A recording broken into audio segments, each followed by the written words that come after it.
Bular odam bo'lmaydi. Hayvonlar. Kim? Sen yangi ustozmisan? Aha. Omadingni bersin. Hurmat. Bo'pti, charchaman, ketdim. Hey, qaqqa? Ishga. O'qishchi? O'qish meni va oilamni boqmaydi. Kim yana shu fikrda? Qancha topasan? 15 ming kuniga. Qolganlarchi? Men 20 ming topaman. Kompyuterxonada ishlayman.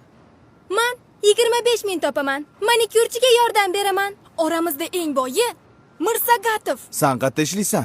Bozorda arava tortaman. Kam 30 ming pulim bor kuniga.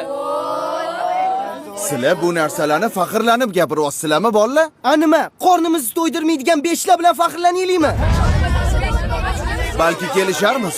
Nimani kelishmoqchisiz? Har bir baho uchun pul to'layman. Oppa! Вот это поворот! Eng ko'p baho olgan 5 ta o'quvchiga Kuniga 20 mingdan. Yo'q, 25 mingdan. roziman. Oy, qaqqa? Ishdan bo'shashimni aytib keling. Narziqulov doimgidek ikki. Balki oldin tekshirib ko'rarsiz. Voy. Bo'lar ekan o'qisa.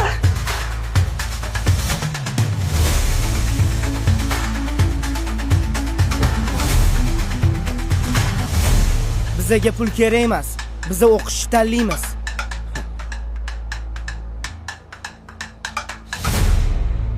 Rosa xursand bo'lsalar kerak. Sovg'a o'zi kimda? Manda. Bo'lla. Ustoz yo'q ekanlar. Assalomu alaykum ustoz. Doston Rustamovich ko'rmadingizmi? Dars tugadi, ketdi. Nega ketadilar? Bugun o'qituvchilar kuni-ku. Men qayerdan bilaman? Nima men uni qorovulimanmi? Ishga ketgandir. Yana qayerdadir ishlaydilarmi? Navoiyxonadami? Boshimni qotirmalaring.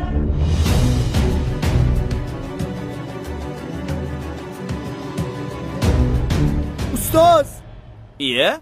Kelinglar bolalar, non beraymi?